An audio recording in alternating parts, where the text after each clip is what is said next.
Lagi pada ngapain toh? Ini lo mainan sama adik.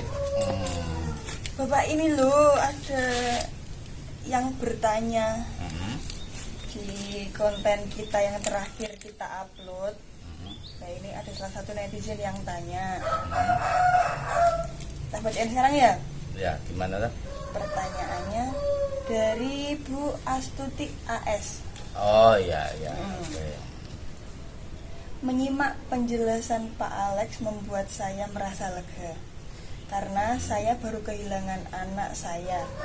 Usianya 29 tahun, baru selesai 40 harinya.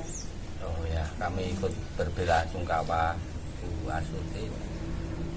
Saya ibunya memang sangat berduka walaupun sudah ikhlas. Doa-doa selalu kami sekeluarga kirimkan buat anak saya. Doa kami saya yakini pasti sampai dan dikabulkan Allah sesuai janji Allah. Apakah yang dirasakan Mas Iqbal ketika ibu, adik, saudara dan sahabat-sahabatnya mengirim doa buat beliau? Apakah bahagia, tentram, nyaman? Matur sembah nuwun.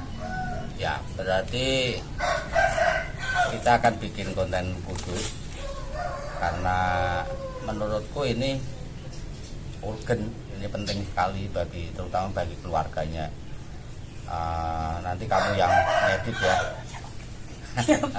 Soalnya kalau nunggu Budia pulang kantor ya harus malam, terus nanti dia latihan bisa sangat malam, kalau terlalu capek malah nggak jadi bikin konten. Ya, oke, Gitu. siap. Adik ke sana ya. Oke, kenapa adik harus ke sana? Karena Papa mau ngerokok. Iya. indah tempat. Iya. Jangan mikir-mikir loh. Yuk kita buka ya. Oke. 1, 2, 3. Salam lestari.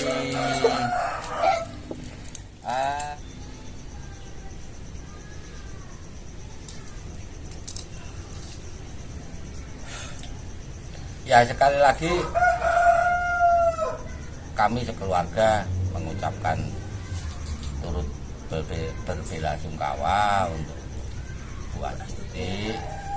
Semoga Ananda diberi tempat yang terbaik di sisinya dan keluarga yang ditinggalkan diberi keikhlasan. Karena begini, keikhlasan itu salah satu hal yang sangat diperlukan oleh mereka. Kenapa saya bisa simpulkan ini? Karena Iqbal, dan ini saya beri bocoran juga ya untuk konten berikutnya, itu kan tentang gagah. Pada intinya gagah itu juga sama seperti Iqbal, datang untuk secara tidak langsung menyatakan jangan dicari lagi gitu loh. Karena dicari lagi berarti enggak ikhlas gitu loh.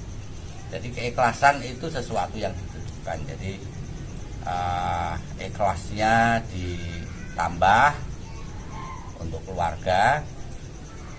Kemudian bagaimana tadi perasaan ketika dikirim? Perasaannya ibu, adik, saudara-saudara, sahabatnya Om Iqbal. Masa perasaan orang lain? Baca sih, nggak mungkin. Apakah yang dirasakan Mas Iqbal? Nah, berarti perasaannya Iqbal, perasaan yang di sana Ya, ketika orang-orang mengirim doa kan ya, gitu. itu maksudnya. Ngawur kamu wis. Ketika ibu, adik, saudara, sahabat-sahabatnya ngirim doa ke beliau. Ya,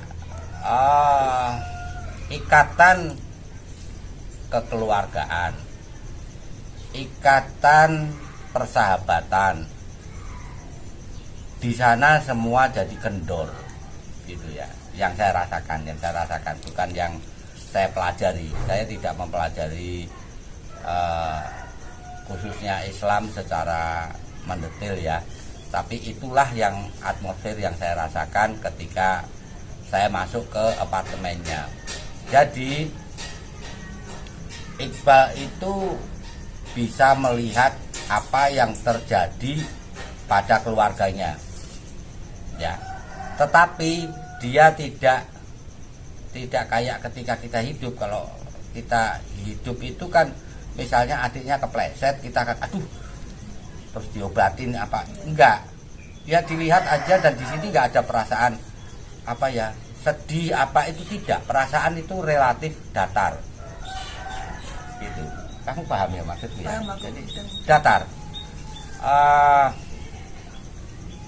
Ada sesuatu yang jauh lebih penting, dan itu mungkin menjadi satu-satunya tujuan motivasi untuk berada di apartemen itu, yaitu beribadah.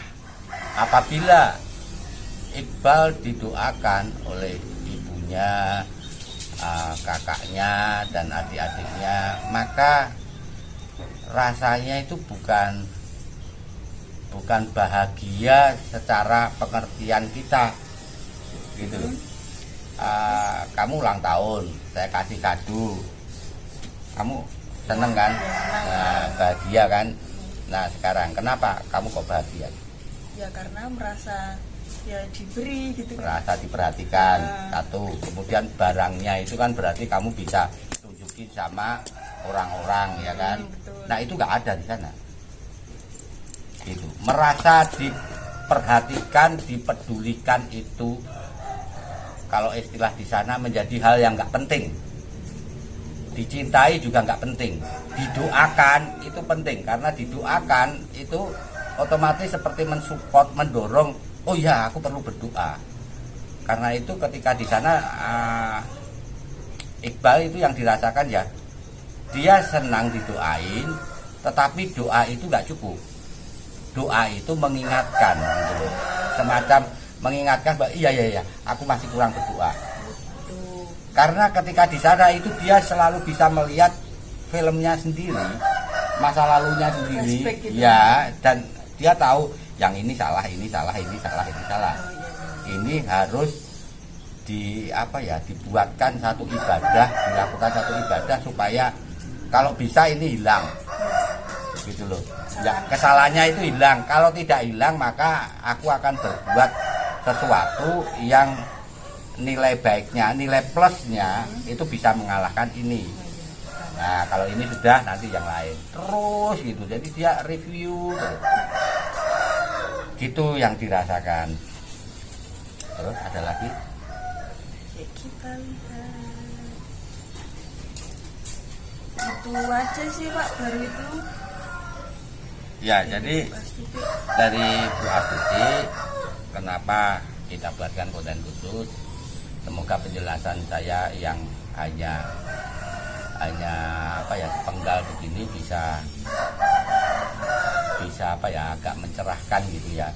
Karena yang saya jelaskan ini tidak berdasarkan agama, dan saya kira akan lebih baik panjenengan bertanya pada kiai dari tinjauan agamanya seperti apa. Tapi yang saya lihat, yang saya rasakan di mimpi, ya seperti apa yang saya ceritakan. Jadi persepsinya itu beda. Apa yang bagi kita itu penting, di sana menjadi tidak penting. Satu-satunya yang penting adalah bertobat. Karena ada semacam slide. Jadi bukan kisah hidupnya itu dia lihat kayak film, bukan, tapi penggalan-penggalan. Set. Itu kayak waktu aku mati suri. Jadi kayak jebret ini salah, jebret ini salah. Kayak ditunjukin, kayak dalam kuliah kita ditunjukin kasus-kasus gitu loh. Ini kasus ini kasus ini kasus ini, kan gitu. Jadi sepotong-sepotong dan itu cepat. Tapi dengan kecepatan itu kita masih tahu, oh salah, gitu. Bahkan yang pada saat kejadian tidak kita sadari sebagai sebuah kesalahan, ketika ini ditunjukkan kita tahu, oh iya. Nah, misalnya begini, saya pernah membantu orang, misalnya loh ya, saya tidak melakukannya, ini hanya misalnya. Saya membantu orang yang tidak bisa mengambil ijazahnya karena belum membayar tunggakan SPP. Nah, ini saya beri, sudah dia bisa lulus. Saya cerita sama orang, itu loh bisa lulus karena saya bantu mengambil ijazahnya. Lah sekarang kok sama aku itu nggak mau aruh-aruh, nggak mau menyapa. Nah itu kesalahan. Padahal misalnya ketika saya lakukan itu, saya tidak menganggap itu sebagai sebuah kesalahan. Tapi ternyata di sana kelihatan, oh ini salah. Gitu. Jadi persepsinya beda. Feel itu juga beda. Lebih ke kayak kebas. Kebas itu, kamu tahu kebas? Agak mati rasa gitu loh. Ya, agak mati rasa. Agak rasa itu menjadi kayak bebal. Rasa yang kuat itu hanya keinginan untuk bertobat gitu. Ya, ada simpati ada tapi ya, sangat ya sedikit udah, gitu. Ya sudah gitu loh. Ya sudah, karena apa saya bilang simpati itu ada.